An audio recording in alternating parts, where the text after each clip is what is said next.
Hello, all you good looking, attractive, wonderful, intelligent, just amazing human beings.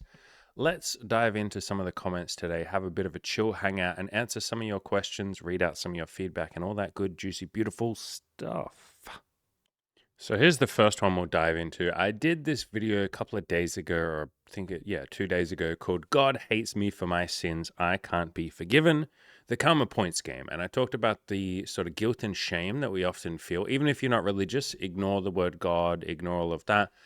But every single human being on this planet has felt guilt and shame at points in their life. Maybe you're guilty about not making the most of your life or the opportunities you've been given. Maybe you've told some lies sometimes and you feel a bit ashamed of that. You feel some guilt. We've all felt guilt and shame, right? And so this was a video talking through a Muslim guy who had felt a lot of guilt and shame about having sex before marriage. And so this is his comment. He said, Andy, thank you so much from the bottom of my heart for making this video. He's talking about the video, that I'm showing there on the screen. You are the only one I've seen in the male self-improvement space that leads with love and an emphasis on self-love as the grounds to build upon. Okay, what is beautiful, my friend, is there are plenty more people out there. You might not have found them yet, but I'm going to show you a couple. So if my content resonates with all of you, which you probably wouldn't be watching if it didn't, maybe you'll hate watching, in which case, fair enough. But you're probably here because you like the focus on love and all of that. Someone else who is really, really, really into all of that stuff is this guy right here, Mark Manson. So he wrote the book, The Subtle Art of Not Giving a Fuck. And then this other one here, Everything is Fucked, a book about hope. And so he talks about love and unconditional love and things like that. He has an article, this one here, called Maybe You Don't Know What Love Is. And he's talking about unconditional love. So you can just search his website, markmanson.net. Just search for the word unconditional or unconditional love. And he talks about that quite a bit. He's also posted about it on his Facebook here, where he talks about, relationships based on unconditional love survive the ups and downs on life. So he talks a lot about self-love. That's where I initially got a lot of my focus on honesty and self-love and all of that kind of stuff. He's someone that comes across as quite genuine. I like Mark Manson quite a lot. He even wrote a book on honesty and dating. This one here, it's called Models, Attract Women Through Honesty. So it's a book about being authentic, being you, rather than sort of being a bit of a pickup artist or maybe doing some lying or some manipulation or any of that. So really good book. I really like it. I like Mark Manson quite a bit. So that's someone who focuses on self-love in the male dating space. There's plenty of other people, but that's the one that comes to mind for me the most. And then other people that talk about self-love and all of that, David Hawkins is a really good one. So this book, Letting Go, is a decent place to start with. She's Not a Man, but Byron Katie and her books focus a lot on self-love. Probably the best book to read to start with is this one, I Need Your Love, Is That True? It's about not relying on or not needing other people to give you love and attention and validation and acceptance, instead giving that shit to yourself. In other words, how to be a whole, complete person in yourself. And you might say, yeah, but I specifically was asking for men, or I specifically said I haven't seen any other men in this sphere. Why does it need to be men? Why can't you learn from women? And if you're able to sort of break through that gender barrier that a lot of people have, where they're like, I can only learn from someone of my own gender, or people do it with race, don't they? I can only listen to someone from my own race or my own skin color or my own country. If you can break through that and be a little more open-minded and learn from other people, man, the door wide opens so much more. Yes, if you only learn from men, you're only learning from 50% of the population. You're very much limiting yourself. So, women have plenty to say on love. Byron Katie is probably my favorite one. David Hawkins, is a man. His stuff is pretty good as well. But yeah, plenty of people out there, my brother, that are focusing on self-love. Like there's a lot of people. My spiritual coach, Keith, he talks about this stuff as well. You can find him on Instagram if you just search for Keith Sampson or kj.coaching. I'll make that a little bigger so you can see it. kj.coaching. And he's my coach and he's Imogen's coach as well. He's sort of a spiritual coach. He does a bit of like personal training and stuff like that. But yeah, he does sort of videos on self-love, and he's someone that's very masculine, but has also embraced that very self-love aspect as well. So I learn a lot of my self-love stuff from him. All right, let's read out the rest of what you said. You said, "This video helped me in so many ways in understanding that I'm only human." Yes, my brother, you are only human, just like the rest of us. You have limits within that. You are limited, it seems, to this body that you are in. It's almost like the vessel that carries around consciousness, and we call that you. You're limited to that. You are limited with emotions sometimes. You might get very emotional. You might feel sad. You might feel scared. You might feel full of shame and guilt. We're human beings. We're just trying to do our best. We were put on this earth without really much of an instruction manual. We didn't ask to be born. And yes, you can say it's a gift that you were born, of course, but we didn't ask to be born. We're just kind of put here and you're like, all right, figure it out. Good luck. And so you're only human. You don't know what you don't know, and you're always just trying to do your best. So understanding that you're only human and to love and forgive myself. Hell yeah, my brother. Who knows? Maybe God sent you to remind me of his mercy and peace. Thank you so much. Isn't that nice? That's a really nice fucking story there, brother. I appreciate that. That's a really nice story.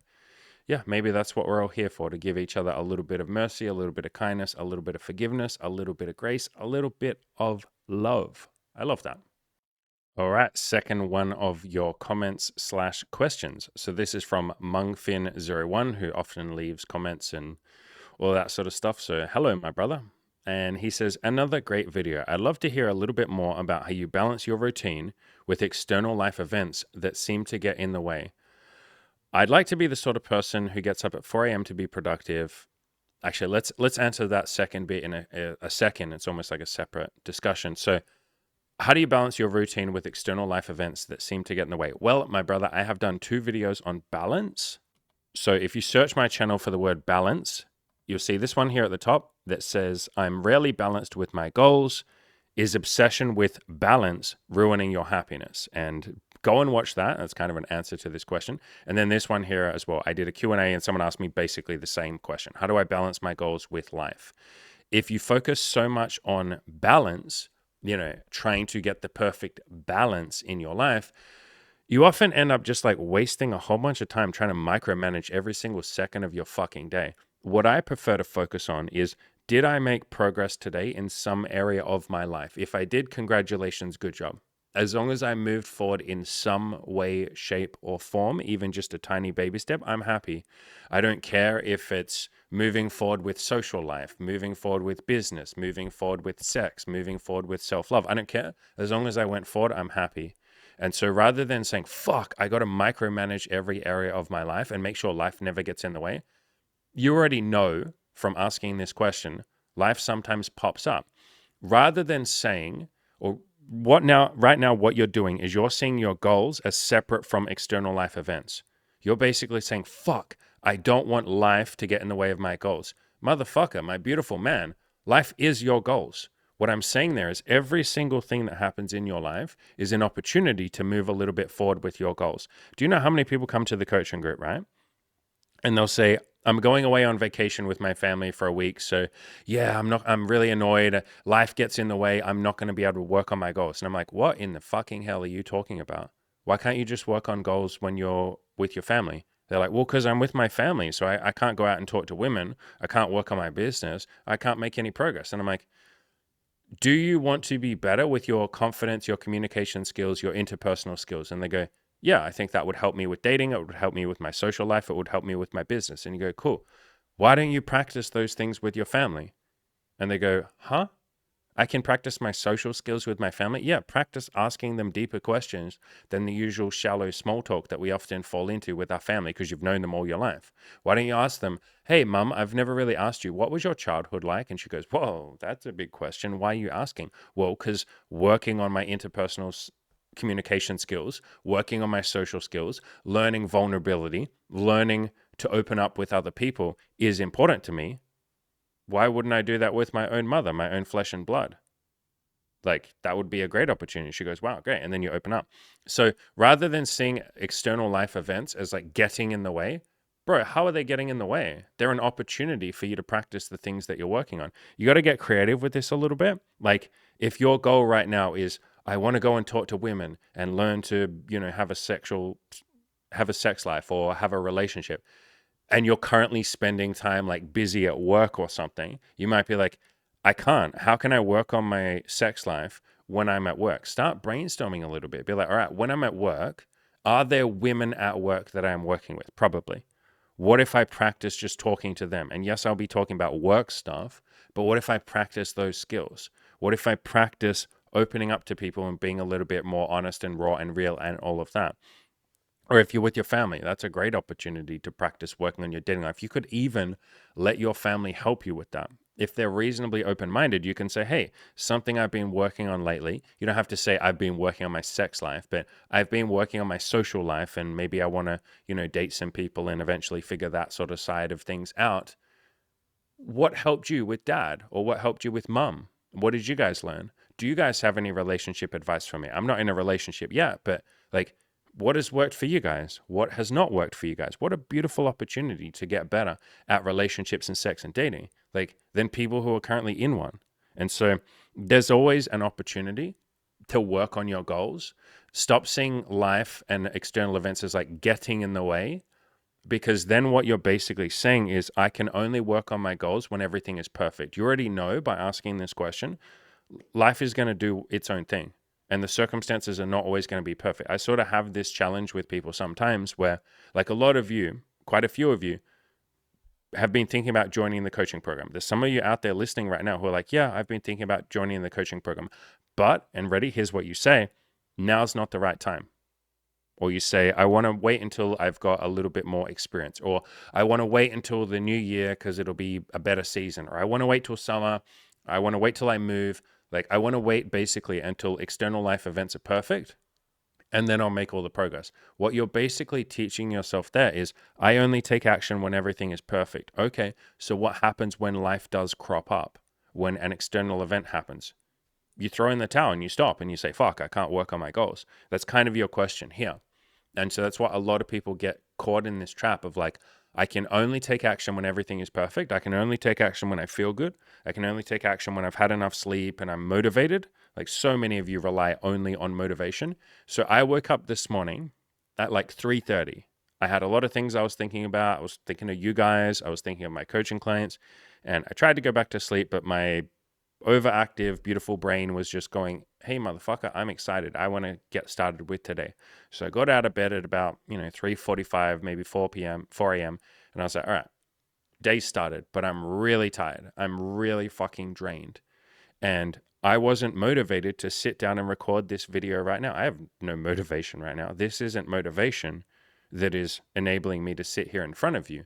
What I would like to do, if you say, Andy, what would you like to do? Part of me wants to sit down and record content with all of you. That's what I'm doing right now.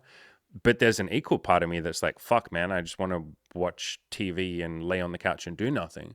Like, there isn't Basically, what I'm saying is, I'm not motivated this morning.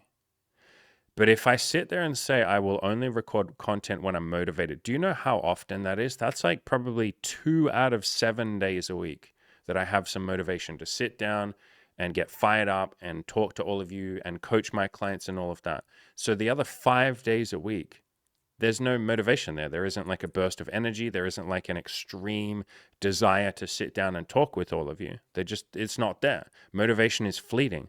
Life events being perfect and doing everything I want them to do is fleeting. It's fucking almost random and arbitrary. It's almost got nothing to do with me. It doesn't. Like, I can't control external events, can I? I can't predict when they're going to happen. And so if I only relied on motivation and when external events aren't in the way, I'd never get anything done. I'd sit down here like twice a week. I wouldn't go to the gym. I wouldn't hang out with my friends. I wouldn't do anything. I'd just wait until things are perfect. And that's really rare and random.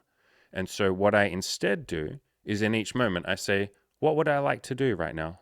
Well, I think I would like to record some content. I don't feel motivated to, but would I like the consequences or the outcomes of recording that content? I help some of you.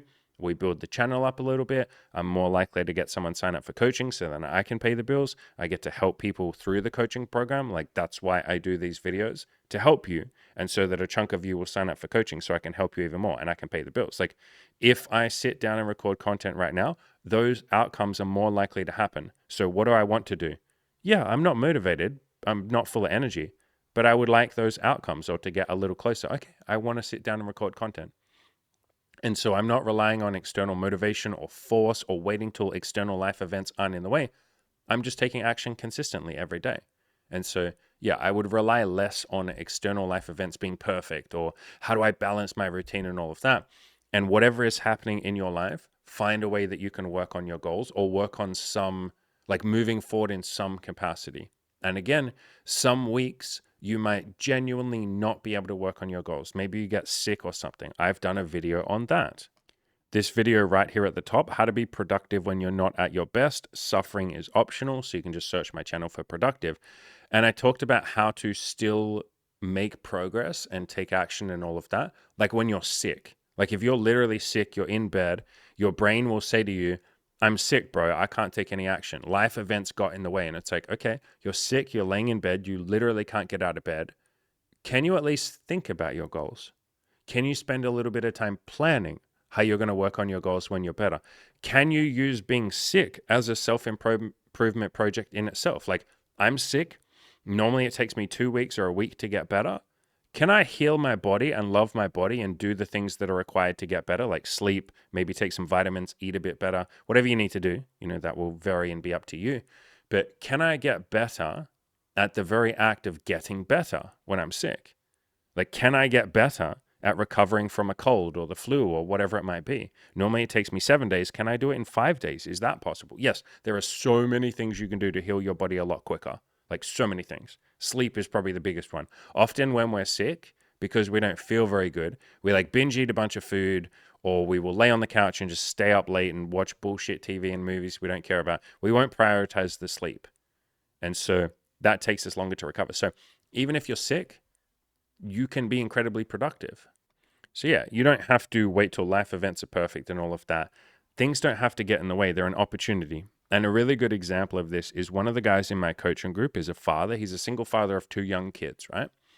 And he asked us a question, literally the same question as you. And he was like, look, I got 2 kids. I don't have time because I'm a single fucking father raising these 2 children.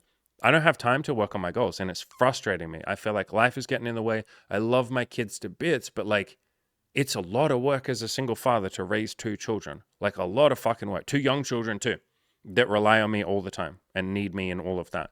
And so I really don't have time for my goals. And I was like, well, all right, tell me again, what are your goals? And he's like, well, my number one goal right now is to lose weight. And I was like, you have 2 young children, one of whom has some severe, extreme ADHD tendencies, and you are telling me that you can't lose weight with 2 children that are energetic and crazy. And he's like, yeah, I can't, bro. I don't have time for the gym. And I was like, stop and pause and think about what I just said.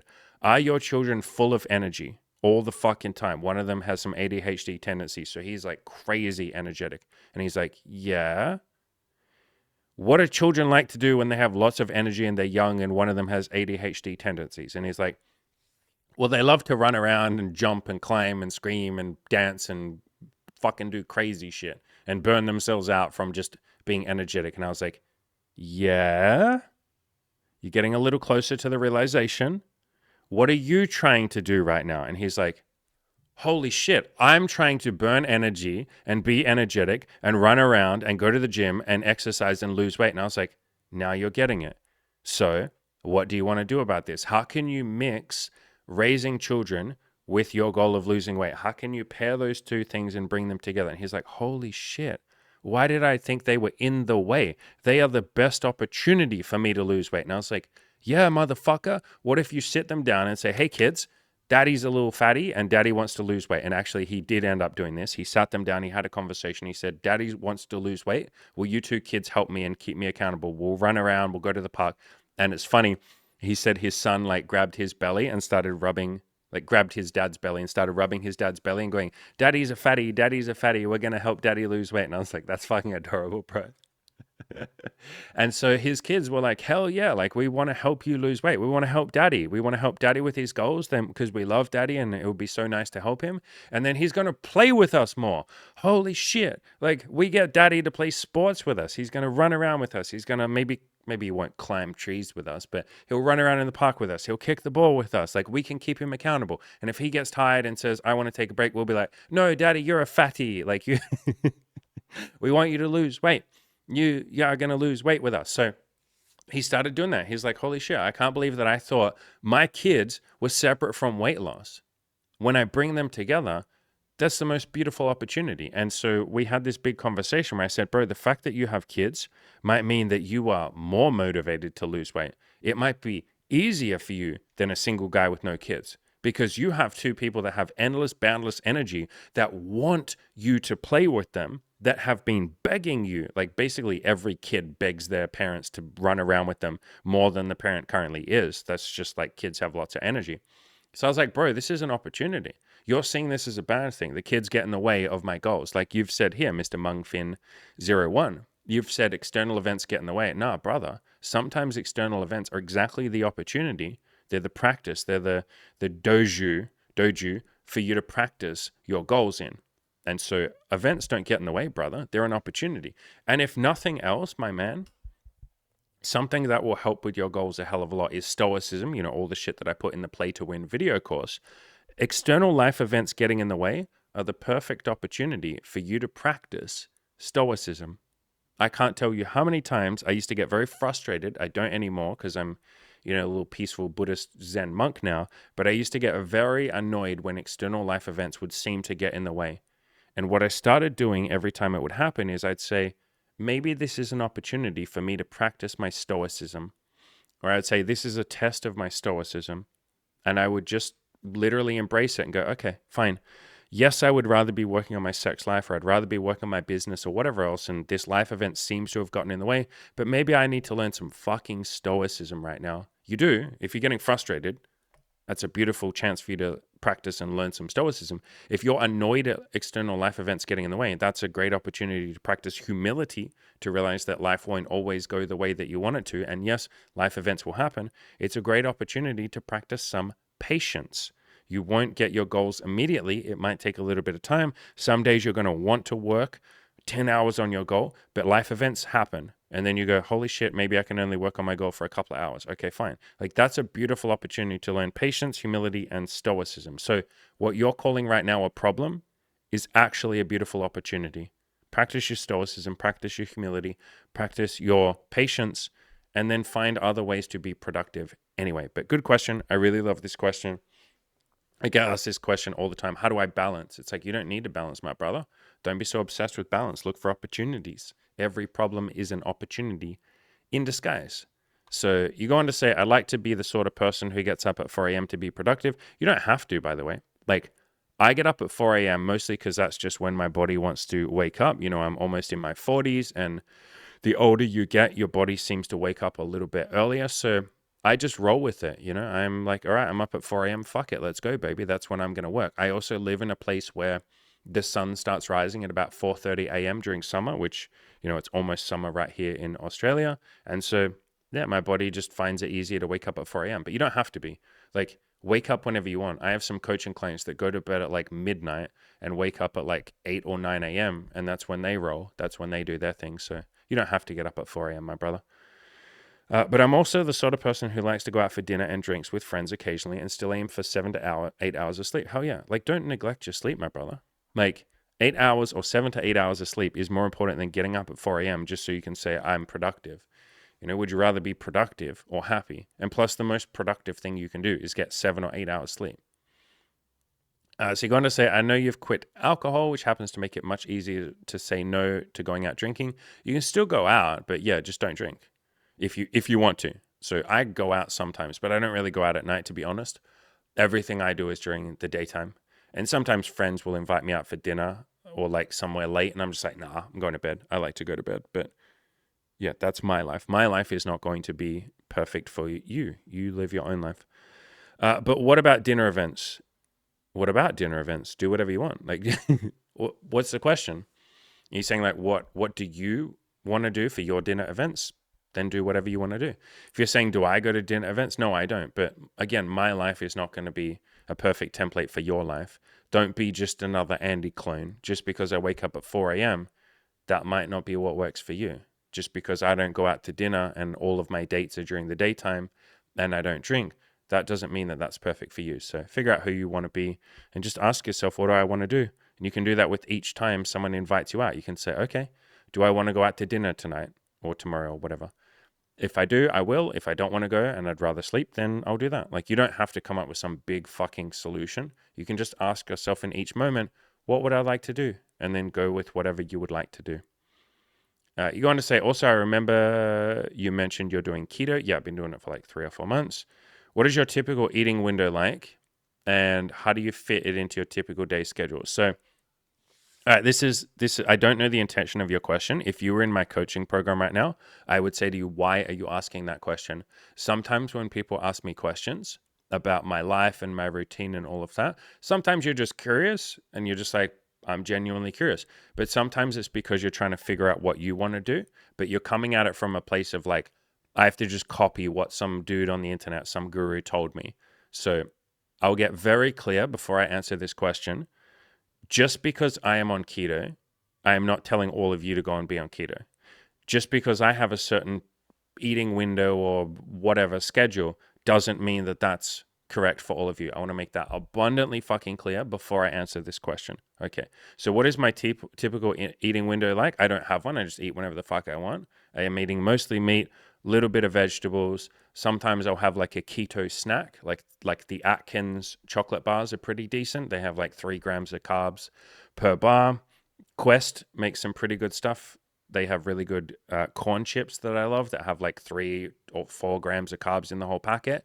So I have some of them. But no, I just eat whenever the fuck I want, dude. Like, whenever I feel like eating, I eat. There's no typical eating window. There's no thought behind it. I've slowly lost a couple of kilograms of weight over the last like 3 months, but I'm not on some big fucking trying to lose weight mission. No, I'm just doing keto because it's nice. I don't really have to think about what I'm eating. I just eat something that has low carbs and I'm pretty happy. I'm aiming for roughly 30 grams of carbs or less a day. Sometimes I go over that. I'm not really massively tracking. A lot of days I go under that. Yeah, it's a lot more chill than what you might think. And how do you fit it into your typical day schedule? So I don't fit things in. I don't have a schedule. I listen to, it's going to sound funny, but I listen to what my heart wants, bro. So I don't have a typical day schedule. I used to, sure. And again, for some of you, do whatever you want. You might like a typical day schedule, but I don't have a schedule. So the thing that's the most important to me in my life is freedom. It pretty much always has been. And part of that is having no schedule. Now, at the start, when I first started working on my goals and self-improvement, a schedule helped me tremendously because I wasn't very good at doing what I wanted to do. I would often slip into addictions and doing a bunch of stuff like playing video games or watching TV. And then after that, I would go, fuck, I really didn't want to do that. Why did I do that? I felt like I wasn't particularly practiced at, some of you would call it discipline, but I would call it more, I guess it's discipline, but it's like making a decision that will make me happy long term. I was often choosing the short term dopamine fix of like, I want to jerk off to porn, I want to play a video game and all of that. And so having a schedule helped me for sure. Like, that really helped me. But at some point I let go of all of that, maybe a couple of years ago, because the schedule just felt like one more thing to have to control. It felt like one more active force on myself rather than me listening to my own internal voice of like, what do I want to do right now in this moment, right this second? It took me out of being present. I wasn't very present when I had a schedule. So take from all of that what you will. Some of you might want a schedule. Some of you might already be at the point where you're like, no, I want less of a schedule. I understand what Andy's talking about with the force and the schedule and the pressure and all of that. I want to just live a life of peace and waking up and doing what I want to do and trusting the universe and all of that shit. If you're at that point, brilliant. That's the point I'm at. A lot of you will not be at that point yet, so have a schedule if you want to. But yeah, to answer your question, I don't have a schedule, brother. I just wake up every day and do what I want. The only thing that I have that's in my calendar is weekly group coaching calls with my coaching clients. But the way that I coach most of the people in the group, so other than that weekly call, which is for about 3 hours, and that's once a week on the same day at the same time, that's about the only thing in my schedule. Like, people will book things in, like someone will pay for a coaching call and book that in, like the $200 coaching calls, or someone will say, I want to sign up for the coaching program, and then they will book in a free call with me and we'll talk about it. But that's not like a regular, that just like happens when people schedule it in. So the only thing in my schedule is that one weekly group call each week. And then the way that I coach people is we have a Facebook group as part of the coaching. People post in there every day and talk about all their questions and that. and I record them videos, like private videos for that person or a private voice message. I will go for long walks for hours and hours and hours, and I will just record like hour-long voice messages for everybody each day. And that's how I do a lot of my coaching. And so I've found that that means I have no schedule. I like that. But at the start, yeah, I had a schedule. Like people would book stuff in. I was very regimented and all of that. So I sort of wake up in the morning, and it might not fully resonate with you if I say this to you, but I let love guide my actions. And you might be like, what the fuck does that mean? That's like some hippie shit. Yeah, but I basically say to myself, what is the most loving thing I could do for myself, for my audience, for my clients, for the greater world right now in this moment? And sometimes that is, I will go and sit on the beach and just meditate for an hour. That would be the most loving thing that I could do for everyone and for myself. Sometimes it will be like right now in this moment, I will sit down and record some videos answering some of your questions. Sometimes it will be, I will lay on the couch and just watch a movie. I'm really tired. I've done a lot of work the last few days. Let me just watch a movie and chill. That would be the most loving thing I could do for all of you, for me, because I'm a better coach or a better content creator for all of you if I'm in a really good headspace, right? So sometimes the biggest act of love I can do is to chill the fuck out and have a day off. So I sort of let that question guide me. What would be the most loving thing I could do in this moment for myself and other people? You're all welcome to take that and use that in your own life. But for some of you, you might be like, I don't fucking know what the hell is love. Like, how do I be loving to other people? How do I be loving to me? I don't even know what that looks like. So yeah, do whatever you want. But no, I don't have a schedule. I just think of what would be the most helpful thing that I could do for other people and myself. What would be the most loving thing I could do? And then that's what I go with. So if you want like an idea of the typical day for Andy, like let's just pick a random, like maybe the most average day that I have. I will wake up roughly 4 a.m., maybe 4:30 a.m. Sometimes I'll sleep into like 5 or 6. I will wake up. I will send Imogen a couple of messages of love and gratitude. I am currently right now I'm doing two 365 projects, like doing something every day. One of them is a book called A Course in Miracles. And I am currently taking that along with Imi is doing it with me and Bronwyn, the girl that we've been seeing for 2 years now.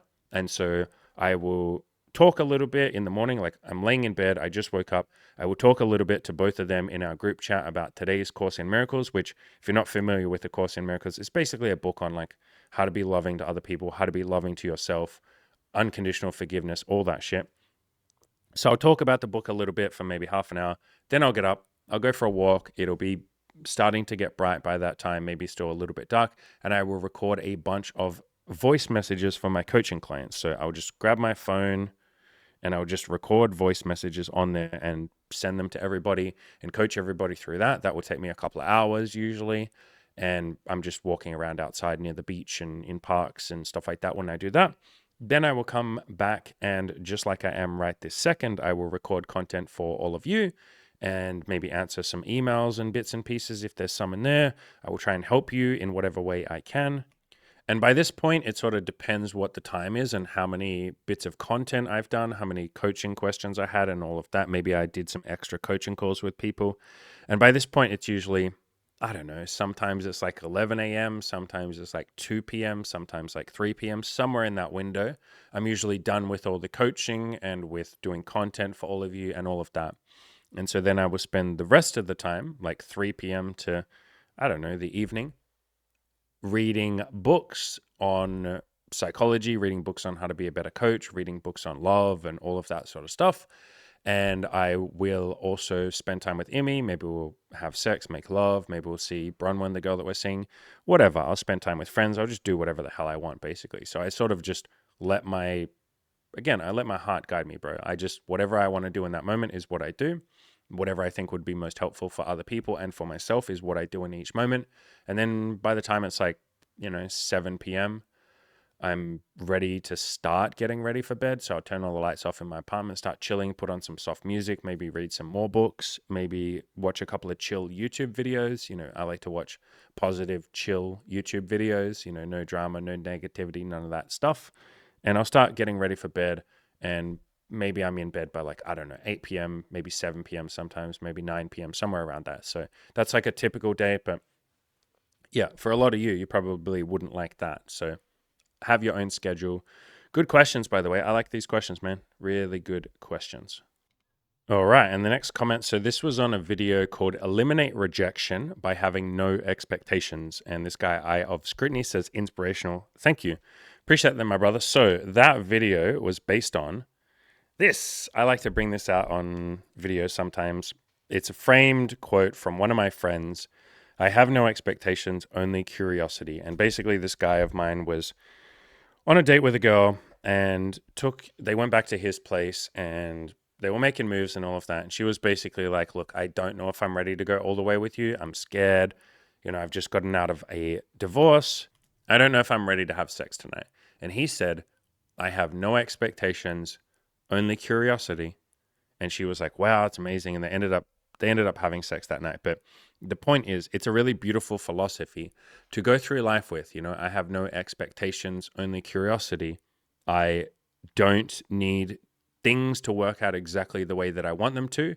If sometimes life gets in the way, like that other guy's question, the previous question, life events get in the way sometimes. It's like, cool, I'm curious to see what happens.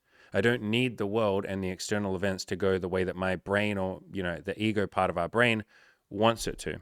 And so if I'm going to walk up to a woman and hit on her, I don't need to be worried about rejection. I don't need to be thinking like, fuck, what if she doesn't like me? I have to do a perfect job and she better be nice to me. Like, I don't need any of that expectation shit. I'm just going to walk up with curiosity. Let's go see what happens. Maybe she yells at me. Maybe she's nice to me. Maybe she has a boyfriend. Maybe she becomes the love of my life. Who knows? I don't know. I can't predict the future. Let's go have a curious mindset and find out. So it's a really beautiful way to go through dating. You'll find that you let go of your expectations of other people and you let go of the pressure that you put on them to be a certain way and the pressure that you put on yourself to be a certain way. Like, we often have expectations about ourselves and how we should behave and that we should be perfect, and we don't give ourselves permission to suck, and we think, man, I got to do everything right. It's a lot of expectations. It's a lot to control. It's a lot of force that we have to use on ourselves and other people. So if you have the expectation or the mindset of no expectations, but just curiosity, such a beautiful way to go through life. So yeah, that was on this video. Again, you can see it on the screen, called "Eliminate Rejection by Having No Expectations." You can just search on my channel for the word expectations. Such a beautiful way to build a business too.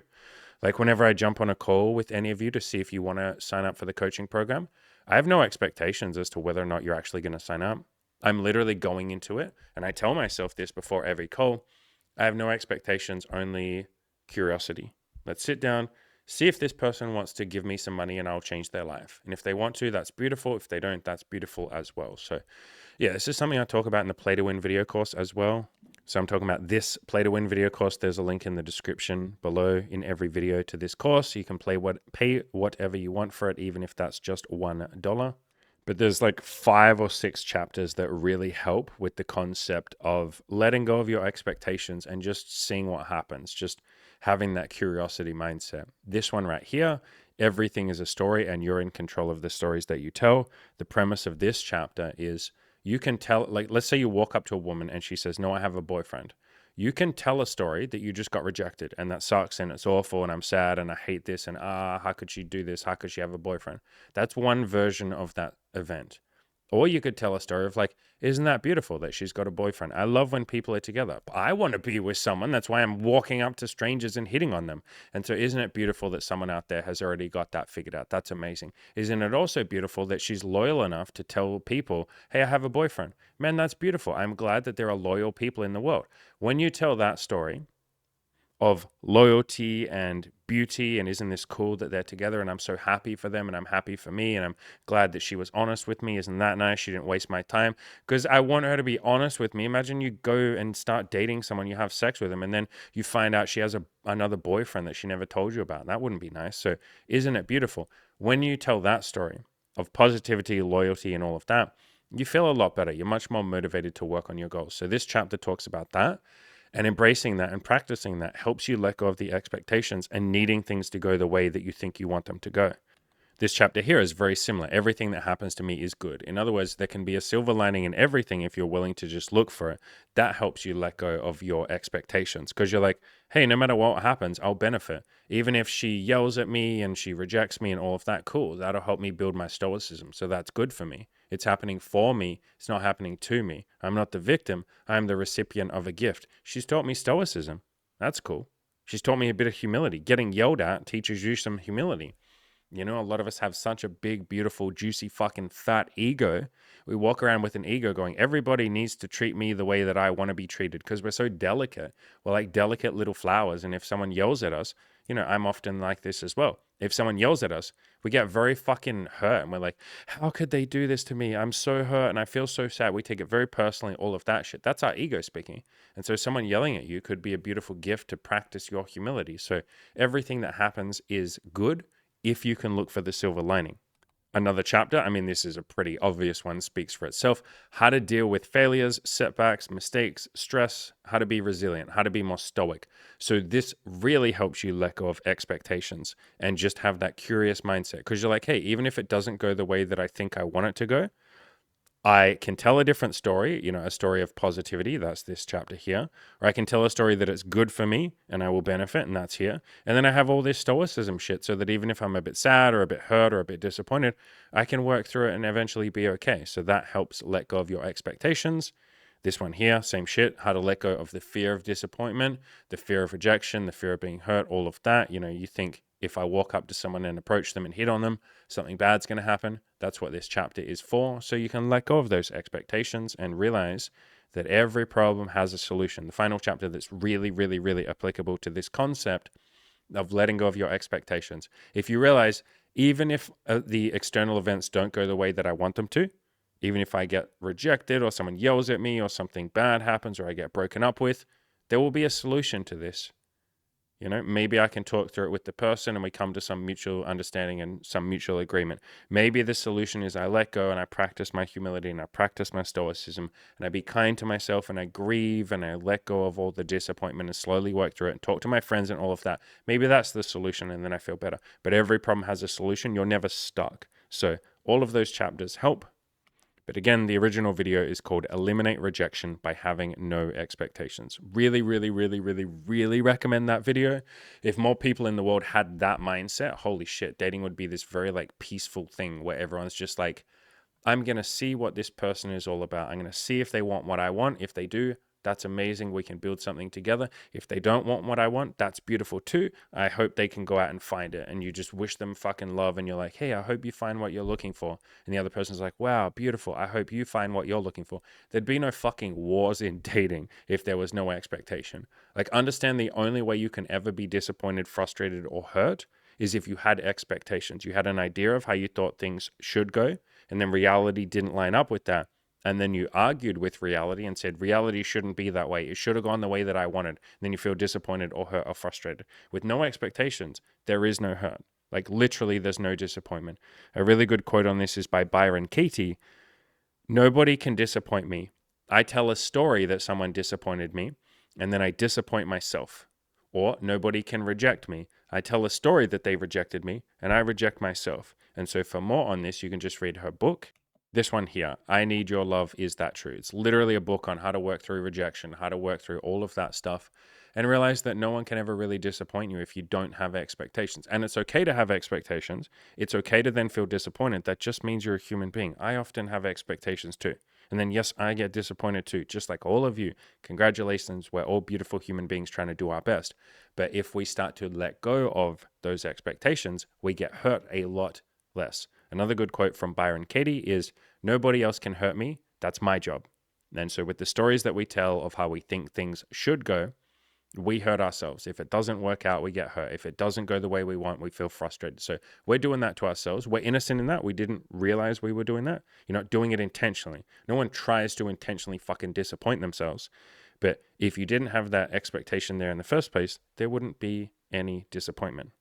All right, second last question or last comment for today. Alan says, hey, Andy, I'm going through your Play to Win video course right now. That's the one that I showed on the screen. Again, the link is in the description below. You can pay whatever you want for that, even if that's just $1. He says, it's some great content. Thank you, my brother. I poured my heart and soul into it. It's literally everything I've learned in the last 15 years of self-improvement. Like I'm literally giving you everything that's in my head. There's a reason why I'm sitting here pretty fucking happy, why I have a beautiful girlfriend.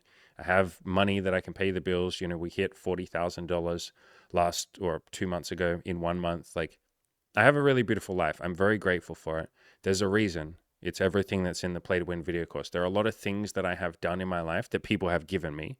You know, I didn't just stumble upon these things myself. Beautiful philosophies and ways to view the world and view myself, and ways to be incredibly productive and set goals and achieve them. You know, I literally tell you in the Play to Win video course how to set goals, how to overcome the fear that you feel with those goals, how to take baby steps, what to do if you hit a wall or make a mistake or have a setback or any of that, or fail, or, you know, any of that, how to be grateful afterwards so you can celebrate your wins and then move on to the next goals, and a billion other things in there. It's literally like the mapping out of how I've achieved everything. So, yeah, I have a very beautiful life, and the whole point of the Play to Win video course is to help you do the same thing. So he goes on to say, my one complaint, it's hard to focus on the course with such a handsome guy in the bottom right-hand corner. Aren't you fucking nice, my friend? He's obviously talking about me. You can see my face in the bottom right-hand of the corner throughout the whole video course. Thanks, brother. You're a little fucking charmer, aren't you? Ready? No. Here's what my mum used to say every time. Well, I used to say, I got this from her. I'd say this every time someone would give me a compliment. You'd be like, oh, I bet you say that to all the boys. So I bet you say that to all the boys, bro. Nah, but seriously, I appreciate all the videos you make. I don't know what I'd do without them. You'd probably just find someone else to learn from, brother. Like, there's a really useful side point to make here, which is so many of you watching are here.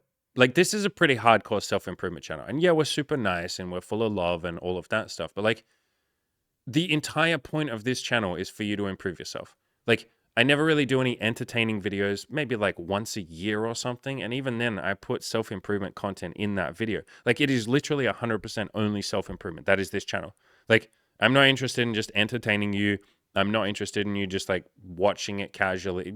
Do whatever you want. But like, it's not here. The intention of me making these videos is not for you to just casually hang out and be like, I watched 20 of Andy's videos and that was fun. No, I say all the time, I want you, if you want to take action. That is the point of this channel. It's a pretty hardcore fucking self-improvement channel. We're not just here for entertainment or information or any of that. It's like, go take action, go change your fucking life. And so all of you that are watching are here because to some degree you are searching for something, or maybe you were dissatisfied with your life. Maybe you know that you're capable of more, and you are, or you wouldn't. Like, everyone is. Everyone has potentiality in them that hasn't yet been actualized. And the whole point of my channel is to actualize your potentiality. That was a very complicated way of saying you're capable of more, and I'm here to push you to do that, or here to help you do that. And so you're hardcore self-improvement people. Otherwise, you wouldn't be watching this. You'd be like, this content's weird. I don't like it. He's in some weird fucking self-improvement cult. Fuck that. I just want to go watch my Netflix and jerk my dick and rub my fucking clit and eat my Cheetos and all of that. Like, I'm not interested in improving myself, so I won't watch this.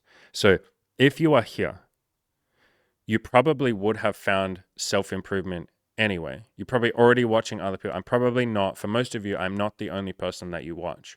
I, myself, learn from like fucking 50, 100, 200 people.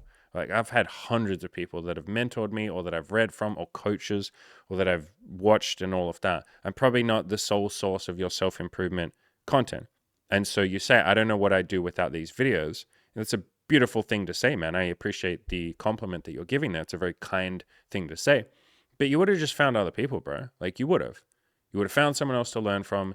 You would go and read some other stuff, and yeah, maybe it would resonate with you less because different voices we like, and you know, blah, blah, blah. But yeah, you're already on the self-improvement path. Like, basically what I'm saying here is you don't need me. You're right now sort of implying a statement of like, fuck, man, I kind of need these videos. You really don't, brother. Like, you have all the answers within you if you just actually fucking look there. That might sound like a meaningless hippie thing, but most of my content and most of my coaching is me saying like, what do you think? What do you think the answer is? What is the right answer for you? How would you like to live your life? I'm trying to get you to look inwards. That's the point of most of my channel. And so you'd be fine without these videos, bro. I do really appreciate the compliment. It's a very kind thing that you're saying, but you'd be just fine, bro. Like, I don't know what I'd do without them. You'd be fine. And that statement, I know it's, you know, it just seems like like a nice compliment that you're giving, and it is. But lots of people go through relationships with that same statement, don't they? They go, I don't know what I'd do without my partner. It's funny. Imogen and I watched a movie yesterday where one of the main characters said, I don't know what I'd do without my boyfriend. And it's like that neediness that we tell ourselves, or like we say, I would be lost without them. I don't know what I'd do without them. I need them. I would be in a worse place without them. you're basically handing over all your power to someone else. And not that it's a power struggle, but you're handing over your agency, you're handing over your happiness and saying, fuck. Like, for instance, what would you do if I shut my channel down and deleted it? You'd probably be like, fuck, man, I'm missing something. Oh, no. Like, you'd grieve a little bit. You'd be like, shit, fuck. People do that at funerals, don't they? They go to a funeral and they go, fuck, I'm not okay because this person isn't here anymore. People do that in breakups, don't they? I'm not okay because I told myself, or I believed over and over again, that I wouldn't know what to do if this person broke up with me. And now it's happened. Holy fuck, I genuinely don't know what I'd do. And so you can kind of explore that a little bit, brother. I do this with my coaching clients a lot, dude. Whenever they say a statement like, I don't know what I do without this girl, or I don't know what I do without Andy, you, I don't know what I do without this channel, I don't know what I do without XYZ, you're basically talking about attachment. And this is a very sort of Buddhist concept of like letting go of your attachments and your neediness. But let's explore that, brother. Like you say, I don't know what I do without them, like without the videos. Explore it. Get out a piece of paper, like pause the video right now, or I'll probably be done in like 10 or 15 minutes. Watch the end of the video if you want to, and then get out a piece of paper or do it on your computer and say, what would I, like, I don't know what I do without these videos. Is that true? Well, I probably just haven't thought about it. Okay, what would I do without these videos? Like literally come up with almost like a contingency plan, I guess, of like an exploration of what you would do without the videos. Well, okay, I'd probably be a little bit sad because to some extent the videos have probably helped you, right? All right, so I'd be a little bit sad for a little while. That's okay. Like I'm a human being, I'm allowed to feel sad. How would I deal with that? Maybe I would talk to my friend. Which friend would I talk to? Okay, well, I'd talk to my friend Dan. Hey, Dan, I'm feeling a bit sad because, it might sound silly, but there's this content creator I like and he helped me a lot and he deleted his channel, bro, and I feel a little bit sad about that. And your friend Dan will be like, hey, bro, that's cool. Like, do you want to talk about it? And you talk about it and you probably feel a bit better. I went through this myself, brother. My favorite, or one of my favorite people, was Chris from Good Looking Loser. I learned a hell of a lot about dating from him. And he slowly sort of moved on to other things, and his website died a slow death. His forums died.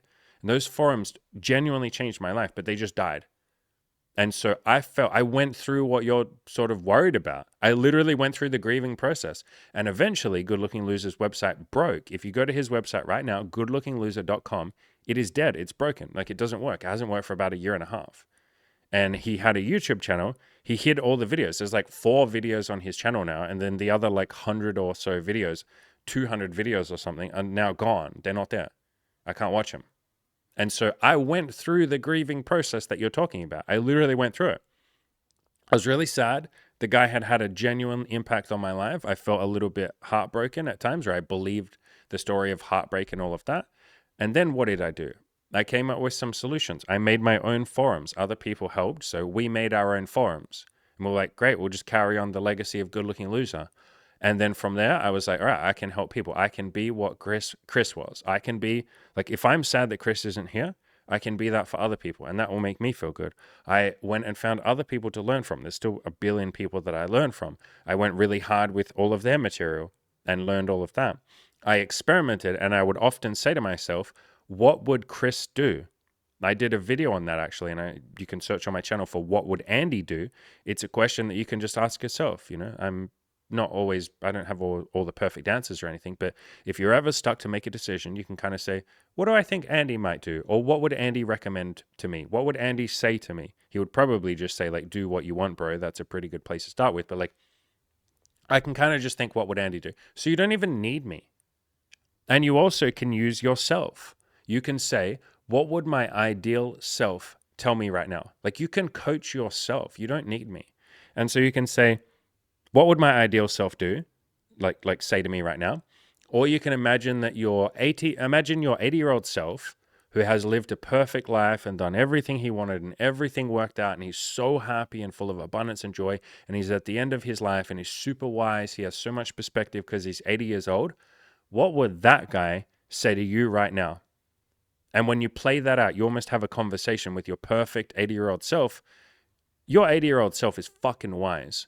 And so that's what I'm talking about when I say look inside yourself, the answers are there. And there are these little prompts and ways that we might have to do that to get out the answer. But your 80-year-old self is wiser than me, Andy, could ever be. And your ideal self, whatever conceptualization of that you have, is wiser than me, Andy, could ever be. Because I'm not you. I don't know what makes you happy. I can guess. I can take a stab at it. You can tell me some stuff, but I'm not you. I haven't been you. And so you have the answers within you. So yeah, fuck around a little bit with this idea of like, what would I do without these videos? Because right now you're probably attached to the videos. That's that statement. You probably don't realize it. It is a beautiful compliment. I really appreciate that. But it is a story of attachment. I'm attached to these videos. I don't know what I'd do without them. I need them. They help me so much, and fuck, what would I do without them? Start exploring that. What would you do without them? And so you can do the same shit, my brother, with relationships. Any relationships that you get into, same with all of you listening. When you feel yourself going, I don't know what I'd do without my partner, go, what would I do without my partner? Like if they were to break up with me right now, or they were to cheat on me, or they were to get hit by a bus, or I was to break up with them, what would I do? And work through it. And you might even grieve through that. Like it might make you cry. Great, brilliant. Don't suppress that shit. Feel it, embrace it. I have done this with Imi a billion times. Like anytime I have a fear come up of like, fuck, like what if she judges me? I'm like, well, then the worst that happens is she leaves me. What would I do if she leaves me? Well, I'd carry on doing my content. I'd carry on coaching my clients. Maybe I would, after a little bit of a break or something, go out there and talk to more people. I'd probably keep dating Bronwyn, the girl that we've been dating for 2 years. You know, I like Bronwyn, love Bronwyn. She's a beautiful human being. I'd spend a lot of time with my friends because I'd probably be quite sad. And so they would help me with that. I would tell all of you, I'd do a video when I felt up to it and say, hey, you know, I'm feeling a bit of grief. I went through a breakup with Imi. You know, I really miss her, guys. I'll be very honest with you, but I love her and I wish her well. And, you know, I know I'm going to eventually move through this and I'll be okay, but this is just part of the healing process. And I wanted to share it with you all because I love you all. And, you know, you were all very kind to me when I'm open and honest and vulnerable. So that's what I would do. And then a couple of weeks, couple of months, I don't fucking know how long it would take. I don't need to know. I would also talk to my family in there as well. You know, maybe I'd go back and visit them for a bit and get some hugs. Maybe they would visit me. But through all of that, at some point, maybe a month later, I'd be peachy. I'd be like, great, I feel good. I'm happy. I'm optimistic. I'd probably be happy and optimistic the entire time through that grieving process. But you get the point. I basically worked through what I would do. And I've done that a lot of times. Like Imi and I have worked through our grief. Imi went through this too. It was very difficult for her actually, because she was very attached to me. And so she went, I gently helped her go through the grieving process where I was like, I want you to grieve through our breakup. I know we haven't broken up yet, and we're not going to break up right now. That's not what this is. But like, just gently work through that. And she did. She took her probably 6 months. You know, she wasn't crying for 6 months, but like 6 months of exploring the question of like, what would I do? And she reached out to some of her friends and family and was like, hey, nothing's wrong. Andy and I are still together. We're happy. But if we were to break up, would you be there for me? And all of her friends were like, of course, you silly bitch. Of course I'd be there for you. You know, to her family, she said, if we broke up, everything's okay. I promise, I promise, I promise. But I'm trying to let go of my fear of breakup. If we were to break up, could I come and stay with you for a bit? And her mum and dad were both like, yes, sweetheart, you could stay for us for 6 months if you wanted to. Stay a year. Like, I don't care. Like, you're always welcome. Even if you get to 40 years old and I'm like an 80-year-old man, you're very welcome to come and stay with me. You will always be my baby girl. And it's like, isn't that beautiful? And so she went through all of that. And then she was able to let go of the attachment with me. And so then what happens when you're two people who are not attached to each other, who don't need each other, who don't say stories of like, I don't know what I'd do without you. My life would be nothing without you. You know, so many people say, I'd be nothing without you. When you've worked through all of that and you don't believe those lies, and they are lies, you know, basically everyone the vast majority of people are able to move on after a breakup. So it's not even a true statement of like, I'd die without you. No, you'd be fine. You'd grieve, all of that, and then you'd be okay. You'd hurt for a while, but you'd be okay eventually. When you don't believe that story anymore, that I wouldn't be okay without you, what then happens is when they walk through the door, you look at them and you don't need them. You want them a lot, a hell of a lot. You have so much gratitude for them. You're so excited to be with them. But there's no attachment. There's no neediness. There's no like, please stay with me. Please don't cheat on me. Please don't hurt me. Please don't let us ever have a fight. I'll be so heartbroken if we have a fight. You don't have any of that pain or that fear of pain. And so you just see the person and you're like, there's nothing inside me except love for you. There's no fear. There's no frustration. There's no worry and anxiety about something that might happen or might not happen, like a breakup or cheating or something like that, or an argument or a fight. We're not living in perpetual fear of fight, breakup, cheating, pain, etc. All that's left is love. Like when you remove all the anxiety and all the anxiousness and the worry, what is left is love. Love is what remains when you remove all those low level emotions. Like literally, if you want a pathway to enlightenment or a pathway to love, slowly let go of all of your anxieties and your fears. And that can be a process that takes time. You will have to work through that. Of course, books like Letting Go help. My Play to Win video course helps. Books like Loving What Is by Byron Katie help. But when you let go of all of that pain, there's just love. And then you look at your partner and you're like, I don't need you, but I want you. I'm excited that you're here. I'm grateful that you're here. And so the mindset that you're sort of working towards, the eventual mindset, is the Buddhist. It's like, be like that Buddhist monk who wakes up every day and is surprised to see the sun rising. What I mean by that is the Buddhist monk has no expectations, only curiosity. And then when he looks to the sky and there's the sun, he's like, oh, wow, look at the sun again. Isn't that beautiful? I didn't expect it to be there, but it is there. So I can be grateful for it. It's a gift. It's not something that I need. When we say I need something, it doesn't feel like a gift. It doesn't feel like a bonus. It's hard to be grateful for the thing that you say you need. It's almost like that's the bare minimum. And you're like, I need you to be with me. Or in this case, Andy, I need your videos. I can't be happy unless your videos are there. Or I will be less happy if your videos aren't there. And so when we let go of that attachment, we can be grateful for the damn thing. We can be grateful for the damn person. And we realize that we would be okay without them. And then we can just appreciate our time with them. And we're not living in perpetual fear of a breakup, a cheating, or a funeral. Lots of people live their life in fear of death, fear of their own death, fear of other people's death, fear of the death of a relationship, fear of the death of a job, like you lose a job. Most people live their life in perpetual anxiety and fear. It's like a low-level fear that's just running in the background permanently. And when you start to get in there and say, okay, what would I do if I lost my job? What would I do if my best friend fucking decided that he doesn't want to be friends with me anymore? What would I do if somebody betrays me? What would I do if my family dies tomorrow? What would I do if my partner breaks up with me or cheats on me or hates me or leaves me or we have a big fight? What would I do if we have a big fight? And you just process it. You figure out what you do. You reach out to other people and say, hey, if this thing ever does happen, it hasn't happened, chill out, everything's fine. But if it did happen, would you be there for me? And then they go, yeah. Like I used to have a big fear of money. And I literally told a similar story to you, my friend, where I'd go, I don't know what I do without coaching clients. Like, I don't know what I do without this channel. What would I do if my YouTube channel shut down? I was like perpetually in fear of that. I was like, I'd become homeless, fuck. But what I did is I said, okay, I'm so scared of this. I've been in fear of this for the last 3 years. Time to actually face this fear. What would I do? What would I actually do if my channel shut down and I couldn't pay the bills? Okay, I would probably reach out. I'd probably get a job first of all. First of all, I would try and just build other platforms. I have a Spotify channel with different content to what's on here. I have a blog. I just build that shit out. That's the simple answer. But if that didn't work, okay, I would just get another job. But we have bills to pay, and okay, so I'd reduce my bills. That would be the third thing I'd do. Then I would reach out. Like, what if that didn't work and I was still even in a worse position? Okay, I would see if I could stay with any of my friends. And so what I did in that moment is I contacted all of my friends, like maybe 5 or 10 of my closest friends, maybe 5 people I reached out to, my closest people. And I was like, look, nothing's wrong. Everything's okay. The business is actually going pretty good. But I have this fear of it going wrong. If it ever did, and I couldn't get back on track, is there any chance you'd let me crash on your couch for 3 months? And every single one of those 5 people that I reached out to was like, fuck yes. Especially because one of them I let stay on my couch twice in my life for a combined total of about a year. He crashed on my couch for a year. And so he was like, yeah, why are you asking me that? You don't have to ask me that. I've stayed at his place for a week, for vacation and shit. He's like, of course, dude, you stay as long as you want. Bro, you could live with me for the next 10 years. I don't give a shit. I feel the same way about him. So I reached out, so I had some sort of contingency plan. So I didn't feel so perpetually in fear of the damn thing. I knew what I would do, or I had some idea of what I could do. Every problem has a solution, like I said in the Play to Win video course, of what I would do. I had some solutions. So yeah, man, I would start working through these fears And you might be like, bro, it's not a big fear. I'm just saying I like your content, dude.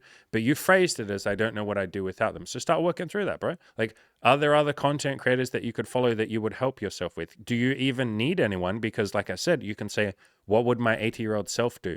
The 80-year-old self who's perfect and knows everything, what would he say to me right now? What advice would he give me?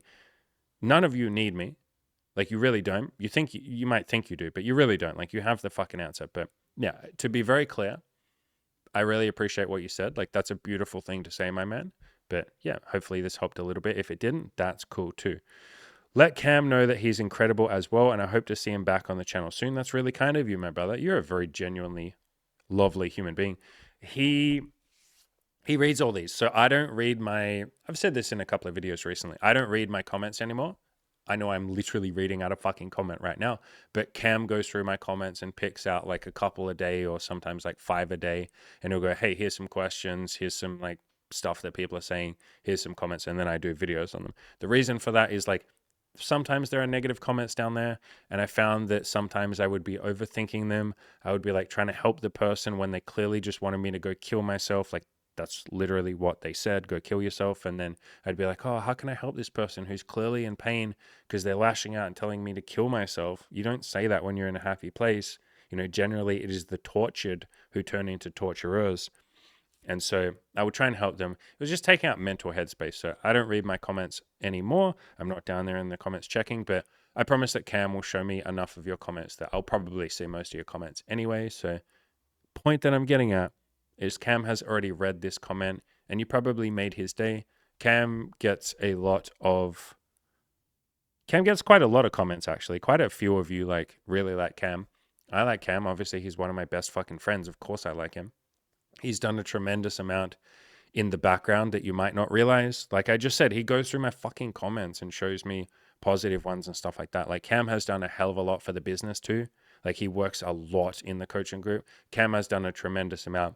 Every group coaching call that we have, like once a week, he sort of leads it at the start. He does the first half of it, and then I take over about halfway through because he's got to go to bed because he lives in crazy time zones. But yeah, he sort of like hosts it. He's like, I'm there obviously, and I'm answering people's questions as well as him. But he's like, hey guys, we're taking the lead. All right, who wants to go first? He's like sort of managing it for the first half, and then I do the second half. So yeah, Cam does like so much shit. Hey, you guys have no idea how much. So he read this. He probably appreciates you saying that. That's very kind of you. And I appreciate you too, my brother. You're a very kind person. And then final comment we'll do today from Phoenix. I'm watching the recording of this now. He's talking about the free coaching live stream that we did a couple of days ago. I assume it's a he, might be a she. I only created a Google account so I could engage your content. That's cool of you. I appreciate that, my friend. So yeah, this was a coaching live stream we did a couple of days ago. I've tried really hard to make myself available to all of you as much as I possibly can. And I understand that, you know, some of you have tons of money and you're like, great, I'll pay this dude, I'll do the coaching program. We have payment plans for that. So even if you don't have a ton of money, I've tried to make it even more available by doing payment plans. But yeah, some of you with tons of money, you'll be like, great, I'm going to throw money at the problem. And obviously you'll make like 1,000 times more progress in the coaching program. That's the whole point. So that's like the top tier. And then payment plans is sort of below that. So if you think you can eventually pay it off, but you might only be able to pay a few $100s a month, great, you can do a payment plan. Then below that, I've said I also am offering $200 coaching calls, one per person. Otherwise I'd be swamped, you know, and they don't really pay the bills. $200 for like some of those go for like 3 hours. I just sit there and talk for as long as you want to. 3 hours for $200 doesn't really pay the bills because I get very tired, I guess you would say, after one of those. I'm like pouring my heart and soul for like 3 fucking hours of a coaching. It's a bit tiring. So I can't do a lot of those. So that's like the tier below that, $200 coaching calls. If you only have $200, hey, at least you can get some coaching. And then below that would be like the play to win video course and the other video courses that I have. Pay whatever you want for those. Those are pay by donation. Even if you only got $1, you can buy that. You can change your life with the play to win video course. That's the point of it. But then even below that, I like to give these. I'm obviously doing content for all of you right now. Like this is free, but I also like to do the little coaching live streams when I can or when I want to. And they're limited. I only do like, I don't know, one a month, maybe one every 2 months, just because they are a lot of time and effort. I'm doing coaching for 3 hours straight. And usually it's me by myself. And so I'm just talking for 3 hours straight. You get kind of tired. Your voice gets a bit sore. It's a lot of thinking as well. My brain kind of shuts down a little bit after like an hour and a half, maybe 2 hours. But anyway, we did one yesterday. Imi was there. It was a lot of fun. We did one 2 days ago. Imi was there. It was fun. And I'm probably going to do more of these. You know, it's nice being able to coach those of you who like literally have no money, or maybe you have like $1 to buy the Play to Win video course, but that's about it. You know, there's a lot of you that are out there and you're in university or some shit. You got like no money. I understand. Like I went through a long period of time where I had like literally no money.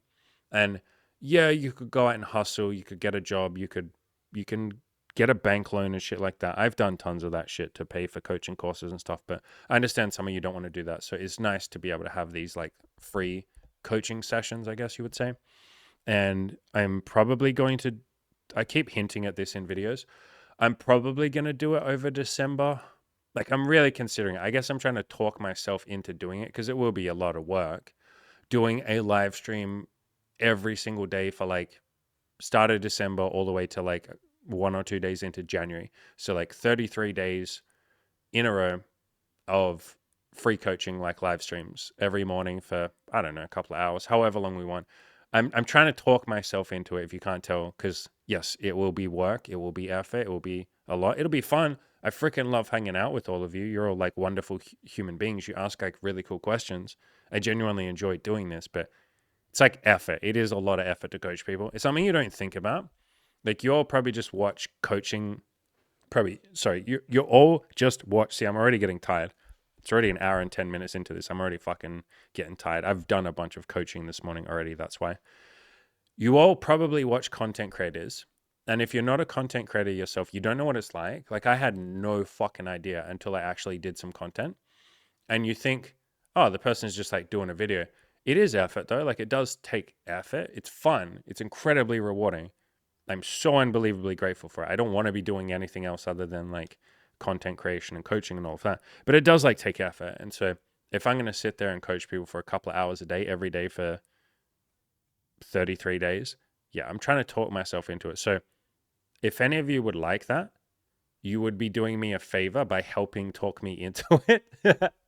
I guess I'm asking you because I do want to do it. I'm just like, there's that part of my brain that's like, fucking hell, bro. Like doing a live stream every day for 30 something days, that's a lot of effort. But there's a point to it. You know, I know some of you are very lonely over the Christmas and holiday period. I myself had quite a few Christmases alone and I felt very lonely. That's why I want to do a live stream every day. I would like to be there with some of you that feel a bit lonely. So there's a purpose to it. But yeah, you'd be doing me a favor if that's something you want. Try and help talk me into it. Probably don't have to say much, but just try and help talk me into it if you want to. I'm trying to talk myself into it. So yeah, it's probably something I'll end up doing. I'm just trying to work up the courage, I guess, to do it. But yeah, I appreciate all of you. Thank you for the comments. Thank you for the cool questions. I will keep answering your comments and all of that. Like I said, if you got a little bit of money, if you got $200, why not jump on a coaching call with me? We can sit there for as many hours as you need to. And I promise I won't get tired. I'll be full of energy, full of enthusiasm and all of that shit. I'll coach the shit out of you. I will coach you to death, but you won't die. I will coach you to life. There you go. That's my new motto. I will coach you to life. If you got a little bit more money than that, you think you can pay a couple of $100 a month for a payment plan, beautiful. Why not come to the coaching program? It will change your life, help you with dating, sex, relationships, business, body, mental health, Buddhism, parenthood. We've actually helped a few parents be even better parents, which is crazy humbling to me since I don't have kids. And it's beautiful that we can still help people with that because it's all the same philosophies that we talk about anyway, you know, in the Play to Win video course and all of that. I have the Play to Win video course if you like that. And if you got even more money, if you are fucking loaded, you are very welcome to pay for the coaching all in full, all at once, all up front, and then you get an extra 4 weeks. We have some people do that sometimes. They're just like, that. Those are fun. I like those calls, obviously, because they get paid up front. But where I'm like, all right, you're going to sign up for coaching. Do you want to take a payment plan or do you want to pay in full? And they're just like, no, I'll pay in full. And I'm like, all right, that's fucking dope, dude. All right, I'll give you an extra 4 weeks. And then I get my juicy paycheck. I don't have to worry as much about money for the next couple of weeks or months. And yeah, then I change that person's life. So all of that is down below if that interests you. If not, that's beautiful too. Keep going out there, keep crushing your goals. And if you struggle with crushing your goals, I'm here to help you. And people in the comment section are here to help you too.